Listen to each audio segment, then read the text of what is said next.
This is AEDT 2150U, Digital Technologies and Advanced Teaching Methods. And this is the second of the 3 video capsules that we will be using to discuss teacher-centered and student-centered teaching methods. And this is Laura and Nancy, and both of them want to obtain their boat driver's license. Laura is taking a 4-hour e-learning course to obtain her boat driver's license. The cost of the course is $200. She needs to take the course to ensure that she is ready to pass the test. The test is offered online and she only has one trial with a possibility of retake 30 days later. It is now the 15th of June and her vacations with her family are from the 1st to the 15th of July. Laura has driven a boat at her cottage every year, but this year there is a new law and the boat license is mandatory. She doesn't have time to fail the test. Laura goes through all the slides, answers the questions properly, and tries the test. She fails. The test was full of surprises. Nancy, her neighbor, would like to have her boat license too, and she has never driven a boat before.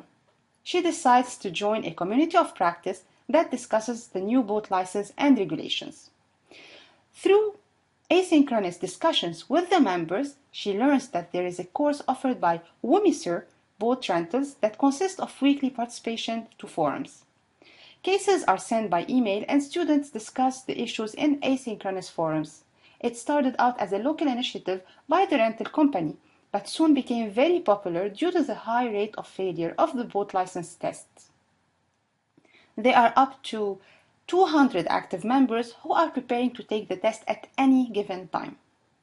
Each discussion thread in the forum is moderated by an instructor. The cost of active participation in the forum is $25 per week. Nancy participates in the forum for 5 weeks and then decides that she is ready to take the test. She tries it and passes on the first try. Analysis questions. What are the most frequently used e-learning models? Do these models adopt a teacher-centered or a student-centered method? How do we design an online student-centered course? And what components should this course include? What are the interactions that are proposed in the course?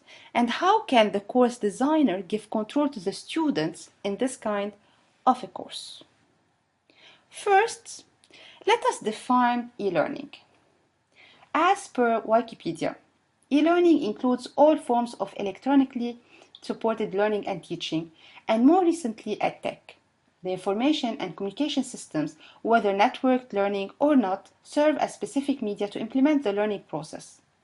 The term will still most likely be utilized to reference out-of-classroom and in-classroom educational experiences via technology, even as advances continue in regard to devices and curriculum. E-learning is the computer and network-enabled transfer of skills and knowledge. E-learning applications and processes include web-based learning, computer-based learning, virtual education opportunities, and digital collaboration. Content is delivered via the internet, intranet, extranet, audio or videotape, satellite TV, and CD-ROM. It can be self-paced or instructor-led and includes media in the form of text, image, animation, streaming, video, and audio. E-learning is also referred to as CBT, computer-based training, IBT, internet-based training, or WBT, web-based training, and TEL, technology-enhanced learning. Clark and Mayer define e-learning as instruction delivered on a digital device such as a computer or mobile device that is intended to support learning. According to Alesi and Trolip, the goal of educational multimedia is to facilitate learning outcomes for a defined audience. Let us review a typical example of an e-learning module to better illustrate the definition of e-learning and try to extract the general underlying principles of e-learning. Our example is taken from the CAST, Center for Applied Special Technology website. CAST is an educational research and development organization that works to expand learning opportunities for all individuals through universal design for learning. You can go to the link that you find here on the screen to have a tour of this module through a short video that explains to students how to use the module. Or which would be more interesting, you could go to the following link and access the module and explore it yourself. Take a few minutes to examine the homepage of the module and its layout. Then try to answer these questions. What are the homepage components? What is the information provided on this main page? What are the functions that learners could use? How can learners navigate the pages? What is expected from the learners? How is learning achieved? How will the learners be assessed and evaluated? In your opinion, which teaching method is adopted in this module? And who retains the control? Is it the learner or the instructor? And finally, is it exclusive to one side? Justify. After examining this module, we can infer that some of the underlying principles of e-learning are written with instructional objectives or starting points, pre-identified content that usually should match a curriculum, traditional assessment and evaluation instruments. In your opinion, what other principles can be considered as fundamental to e-learning design? When designing e-learning, most instructional designers follow the ADDIE model, the model we examined in our third module. As we have learned previously, course designers start by analyzing who are the learners, their needs, and the learning objectives they need to reach by the end of the learning program. Then they move to the phase of the program design. In the next step, they develop the course, implement it, and then evaluate its efficiency. The bottom line is that e-learning is a traditional approach, teacher-centered approach to delivering instruction. Although e-learning is useful in some cases, it remains unidirectional. Some e-learning courses have some instructor feedback, embedded technologies, but these are rare. The recent trends in student-centered online learning models have tried to tackle the learning experience differently by exploiting technology affordances in order to provide a rich, authentic experience to learners. Let us examine Anderson and Garrison model of online learning, which is a modification of Moore's model. Originally, Moore claims that in any learning teaching situation, the most common forms of interactions are student-student, student-teacher, and student content. Anderson and Garrison add to this module the teacher-teacher, teacher-content, and content-content interactions. So how these interactions occur and what happens there?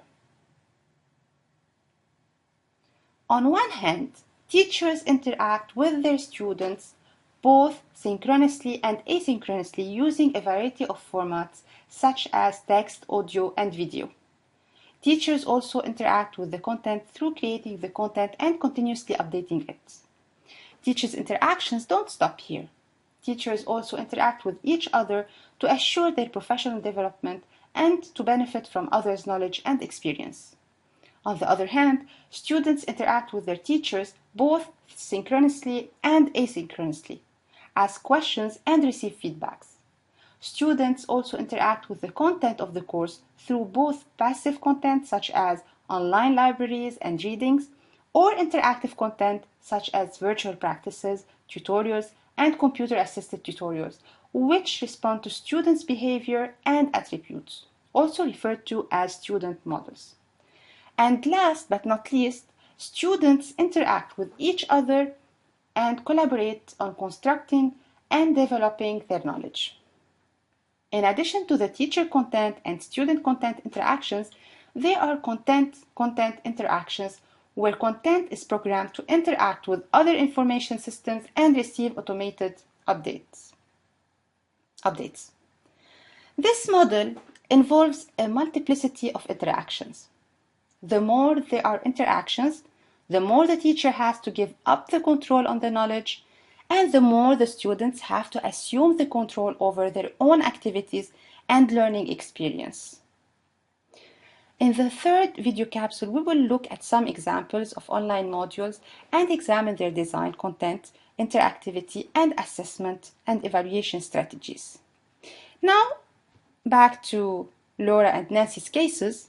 In your opinion, who is the most competent at driving a boat, Laura or Nancy? Discuss your answer.